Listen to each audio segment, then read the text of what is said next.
जय हिंद दोस्तों, आप सभी का स्वागत है आपका अपना YouTube channel Jha exam page पर। दोस्तों आज हम एसएससी जीडी के लिए बहुत ही इंपॉर्टेंट क्वेश्चन लेकर के आए हैं जीके से। तो इस क्वेश्चन को आप मेरे साथ पढ़िए, एक एक करके पढ़िए इसको।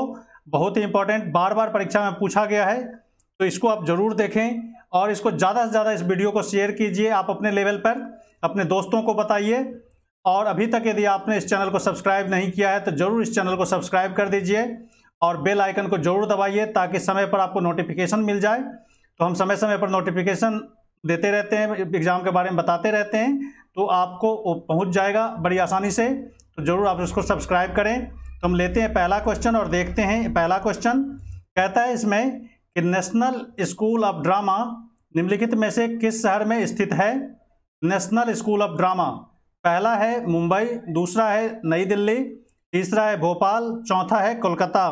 तो नेशनल स्कूल ऑफ ड्रामा नई दिल्ली में स्थित है, तो ये हमारा आंसर क्या हो जाएगा, बी, नई Delhi national school of drama.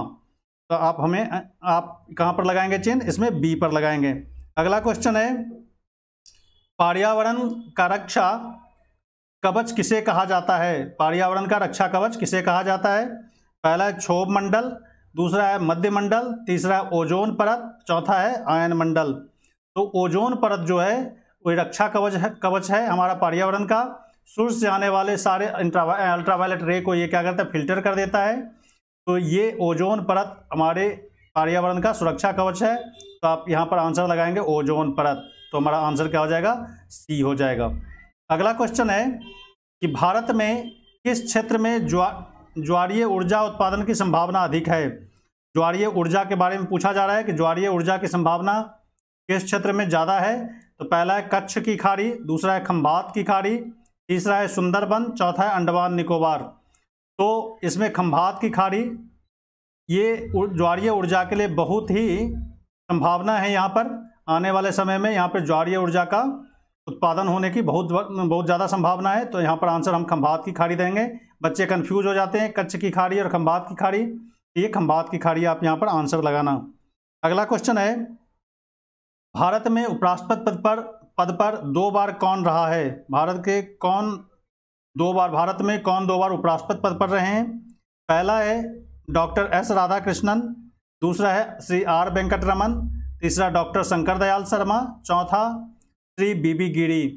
तो डॉक्टर एस राधाकृष्णन 2 बार उपराष्ट्रपति पद पर रहे, तो हमारा आंसर यहाँ पर क्या हो जाएगा, डॉक्टर एस राधाकृष्णन, ये सर्वपल्ली राधाकृष्णन जो बाद में भारत के प्रेसिडेंट भी बनते हैं। तो ये आंसर हमारा यहाँ पर सही होगा।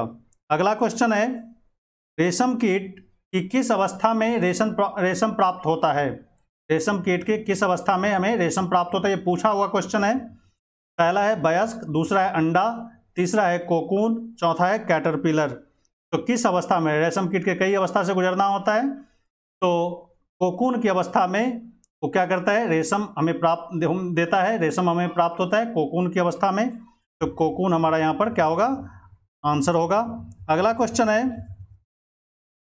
शिवाजी के राज्य की राजधानी थी। शिवाजी के राज्य की राजधानी कहाँ थी। पहला है सिंहगढ़, दूसरा है रायगढ़, तीसरा ऑप्शन है पंडरगढ़, चौथा ऑप्शन है पूना। तो शिवाजी के राज्य की राजधानी थी रायगढ़। तो हमारा आंसर क्या हो जाएगा, बी आंसर हमारा यहाँ पर सही हो जाएगा।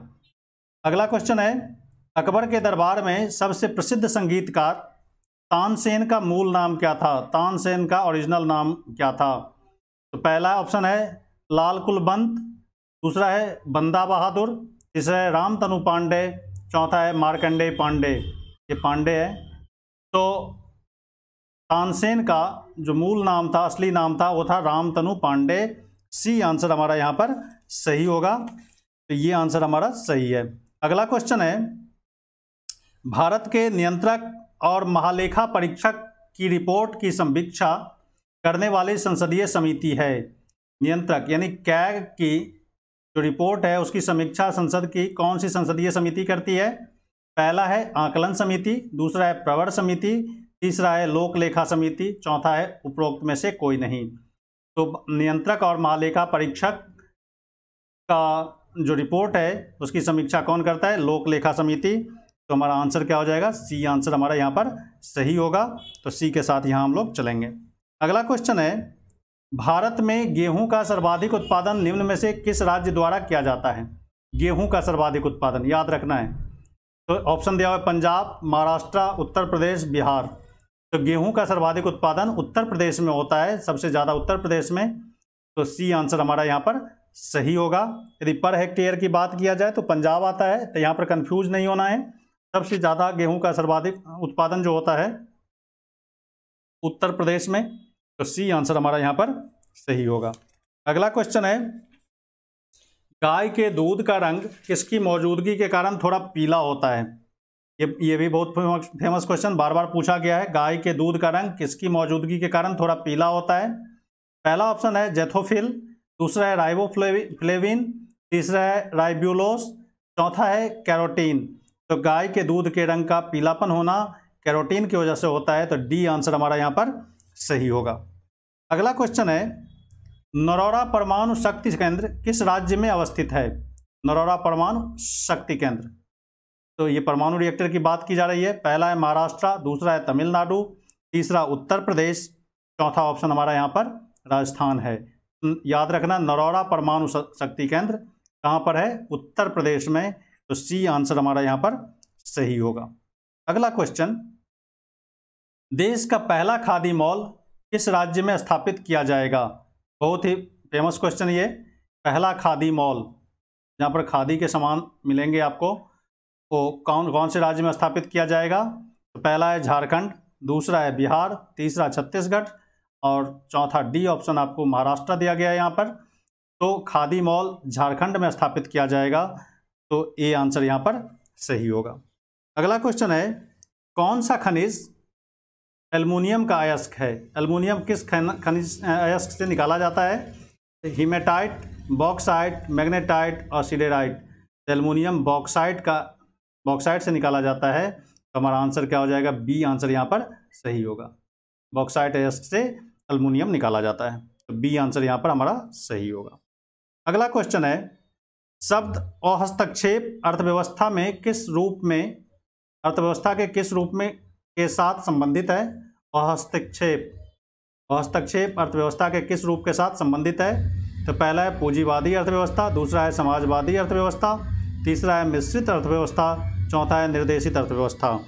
तो हस्तक्षेप अर्थव्यवस्था के साथ किस रूप में जुड़ा हुआ है? तो पूंजीवादी अर्थव्यवस्था के साथ। तो ये आंसर हमारा यहाँ पर सही होगा। अगला क्वेश्चन है, कलिंग पुरस्कार गुप्त वंश के किस राजा को भारत का नेपोलियन कहा जाता है? गुप्त वंश के किस राजा को भारत का नेपोलियन कहा जाता है? पहला है समुद्रगुप्त, दूसरा है चंद्रगुप्त विक्रमादित्य, तीसरा है श्रीगुप्त, चौथा है चंद्रगुप्त प्रथम। तो गुप्त वंश के किस राजा को भारत का नेपोलियन किसको कहा जाता है? तो यहाँ पर समुद्रगुप्त को। ये आंसर हमारा यहाँ पर सही होगा। अगला क्वेश्चन है, कलिंग पुरस्कार कौन देता है? कलिंग पुरस्कार कौन देता है? पहला ऑप्शन है यूनेस्को, दूसरा है उड़ीसा सरकार, तीसरा है बिजू पटनायक प्रतिष्ठान, चौथा ऑप्शन है CSIR। तो कलिंग पुरस्कार इनमें से कौन सी संस्था देता है? तो यूनेस्को। तो हमारा आंसर यहाँ पर क्या हो जाएगा? यूनेस्को। तो ये आंसर हमारा सही होगा। अगला क्वेश्चन है, यूरेनियम का सबसे बड़ा भंडार पाया जाता है कहाँ पर? तो पहला ऑप्शन ऑस्ट्रेलिया, कनाडा, दक्षिण अफ्रीका और भारत।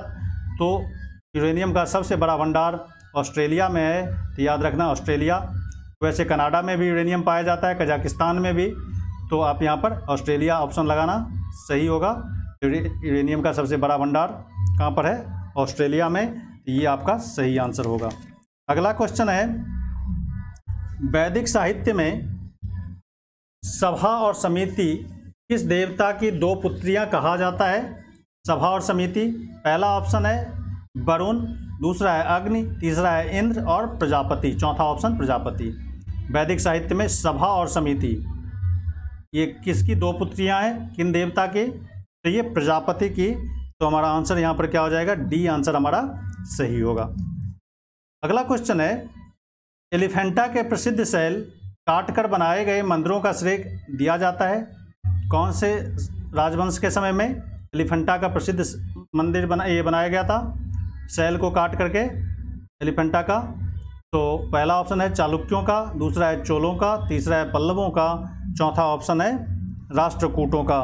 तो एलिफेंटा राष्ट्रकूट शासकों के द्वारा बनाया गया था एलिफेंटा का मंदिर। तो हमारा आंसर यहाँ पर क्या हो जाएगा? राष्ट्रकूट शासक के द्वारा एलिफेंटा का प्रसिद्ध शैल काटकर यानी पत्थरों को काटकर ये मंदिर का श्रेय दिया गया था।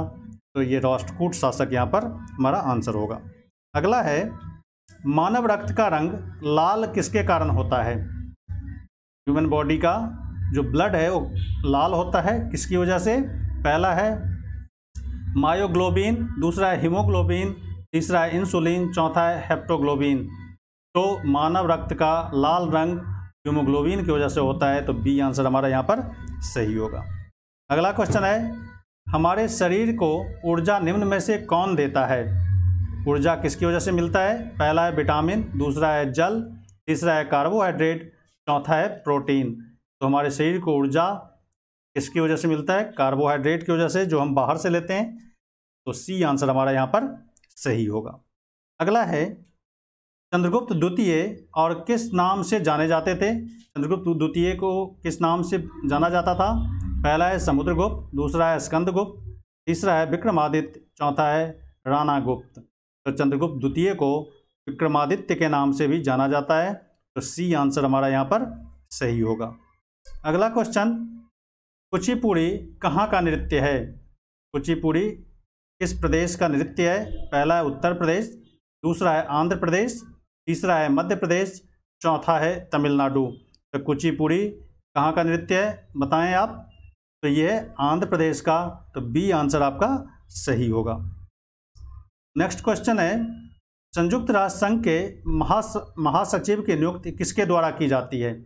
संयुक्त राष्ट्र संघ यूएनओ के महासचिव की नियुक्ति किसके द्वारा की जाती है? पहला है महासभा द्वारा, दूसरा है सुरक्षा परिषद, तीसरा है अंतर्राष्ट्रीय न्यायालय, चौथा है सुरक्षा परिषद की सिफारिशों पर महासभा द्वारा।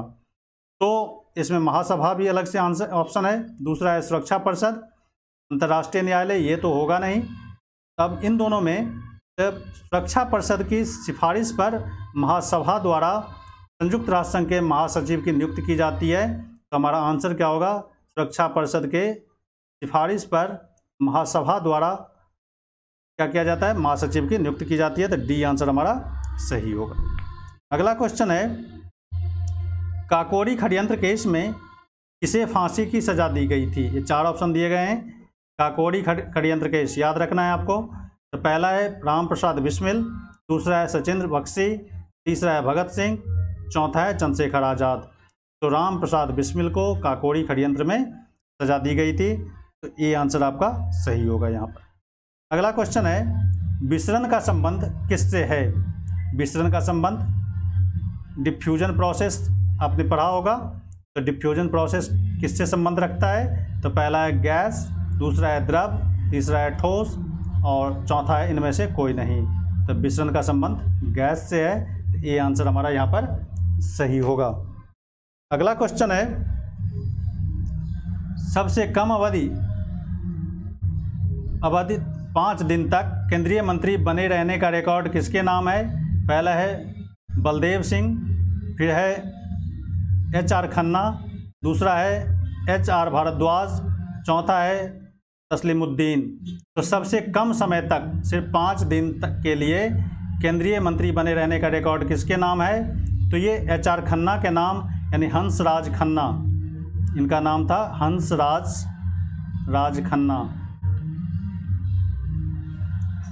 खन्ना। ये इमरजेंसी के दौरान ये लॉ मिनिस्टर बने थे सिर्फ 5 दिन के लिए। तो ये हमारा आंसर क्या हो जाएगा? बी आंसर सही होगा, HR खन्ना। अगला क्वेश्चन है, भारतीय संविधान में निम्नलिखित में से किस पद का उल्लेख नहीं है? तो पहला ऑप्शन है प्रधानमंत्री, दूसरा है राष्ट्रपति, तीसरा है उपराष्ट्रपति, चौथा है उप प्रधानमंत्री। तो भारतीय संविधान में किस पद का उल्लेख नहीं है? ये ध्यान देना है, किस पद का उल्लेख नहीं है। प्रधानमंत्री, राष्ट्रपति, उपराष्ट्रपति ये 3 तो इम्पोर्टेंट पोस्ट हो गए। तो चौथा बचता है उप प्रधानमंत्री। इस पोस्ट का उल्लेख हमारे संविधान में नहीं है। अगला क्वेश्चन है, किस भारतीय परिस्थितियों में उप प्रधानमंत्री प्रधानमंत्री के लिए किस तरह से काम आते हैं? तो पहला है मुख्य सहायक होता है, प्रतियोगी होता है, साथी होता है, मार्गदर्शक होता है। तो भारतीय परिस्थिति में उप प्रधानमंत्री प्रधानमंत्री का प्रतियोगी होता है। तो बी आंसर हमारा यहाँ पर सही होगा, प्रतियोगी के रूप में वो काम करते हैं। अगला, किस प्रधानमंत्री के कार्यकाल के दौरान दो उप प्रधानमंत्री एक साथ नियुक्त हुए थे? किस प्रधानमंत्री के कार्यकाल एक समय में दो उप प्रधानमंत्री थे? तो ऑप्शन है जवाहरलाल नेहरू, इंदिरा गांधी, मोरारजी देसाई और बीपी सिंह। तो किस प्रधानमंत्री के समय में दो उप प्रधानमंत्री थे? तो मोरारजी देसाई के समय में दो उप प्रधानमंत्री थे। तो हमारा आंसर यहाँ पर सी होगा। तो दोस्तों, आज इस वीडियो में बस इतना ही। हम फिर मिलेंगे आपको एक नई वीडियो के साथ आने वाले समय में। तो तब तक के लिए इतना ही। लेकिन लास्ट में एक बार जाते जाते फिर आपसे कहना चाहूँगा, यदि आपने अभी तक इस चैनल को सब्सक्राइब नहीं किया है, इस चैनल को ज़रूर सब्सक्राइब कर दें। सामने बेल आइकन दिखेगा, उसे ज़रूर प्रेस करें ताकि समय पर आपको नोटिफिकेशन मिलता रहे। आज बस इतना ही। Thank you very much. जय हिंद।